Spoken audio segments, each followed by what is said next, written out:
Hey everybody, welcome to this A1 English listening practice video. Why is this A1? Well, it's A1 because I am gonna talk slowly and use simpler language than you would normally hear in other videos. But just know that some words and phrases that I use will be new for you or hard to understand for you.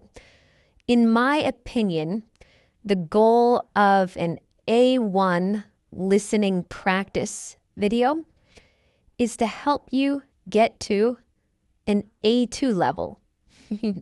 It's not meant to keep you at A1. So in this A1 listening practice video, I'll probably use words and phrases that are a little bit of a higher level because this is going to help you get accustomed to more difficult English. Because remember, the goal with a practice video for A1 English learners is to help them reach the next level, A2.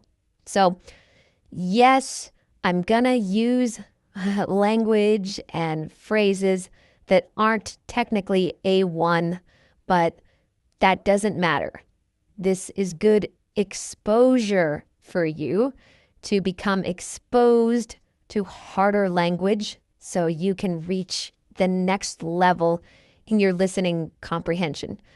And of course, I can also talk about more interesting things if I can use language that's a little bit challenging for an A1 learner. So it keeps the videos interesting as well.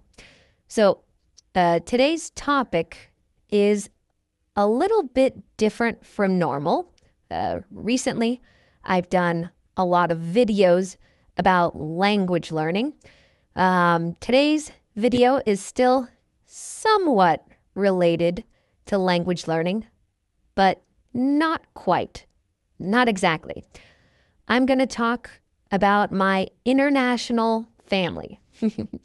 This is an interesting topic for me, and I'm sure many of you will want to know a little bit about my family and the international aspect of my family. So that's what I'm going to talk about today in a slow and clear way so you can practice your listening.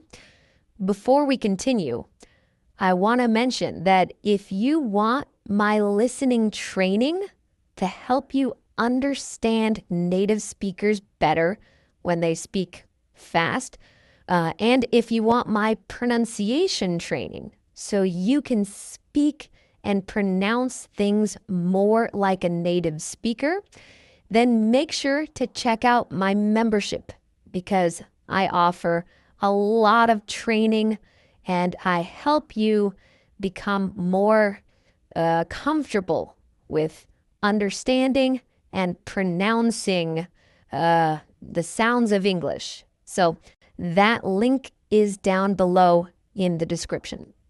So let me talk about my international family now. My wife is from Mexico, from Guadalajara, Mexico.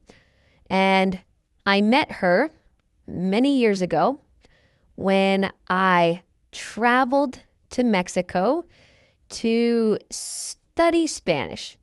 I went to a language school to study Spanish, but I also took that trip to have fun and to explore another country. So I stayed there for 5 weeks and I met my wife at the language school where I was studying. She was studying English because if I remember correctly, she was going to take her TOEFL test, I think, and I was studying Spanish. And at that school, they had this conversation class where the locals who were learning English could talk to the foreigners who were learning Spanish. So I was able to meet my wife at this school, and 3 years later, we got married. So before that, before we got married, we lived in different countries. I lived in the US and she lived in Mexico for 3 years. We were in a long distance relationship, as we call it. So that wasn't easy, but we did it. And I visited her many times in Mexico while we were dating, meaning while we were in a relationship before we were married. And she visited me in the US as well. And when we got married, we had 2 weddings, not 2 marriages.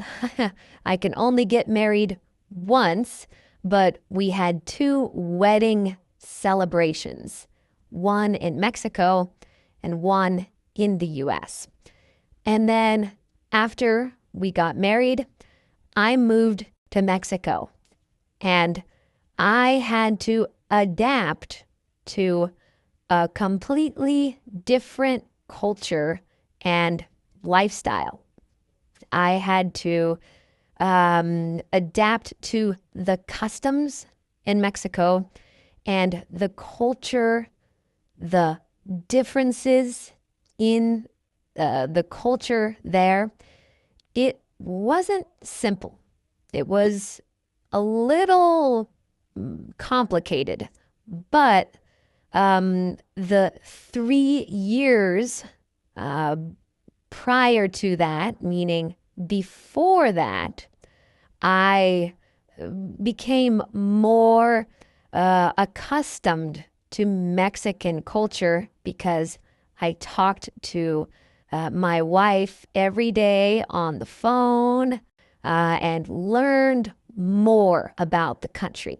So I was able to adapt, but it was a little hard, of course.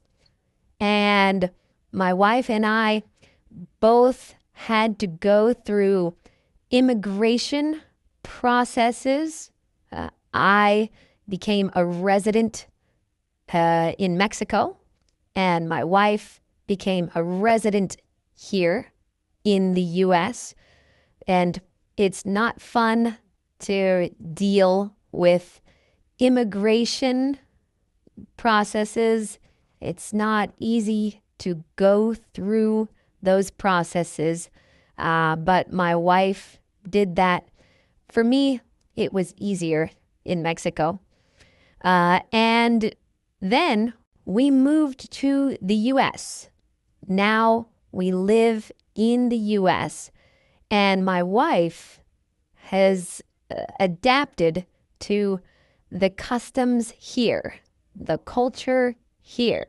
So now it's her turn to live in a foreign country and adapt to the different culture.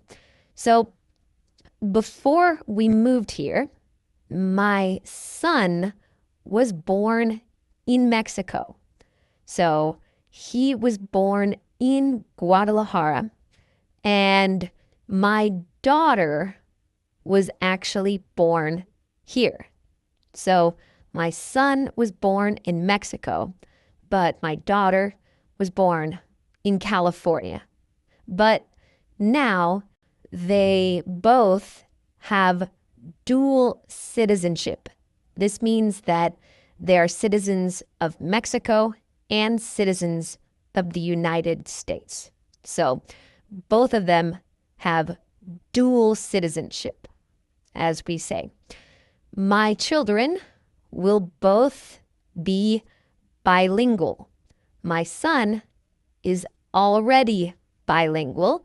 He speaks English and Spanish, but he's very young, so he still needs to learn a lot.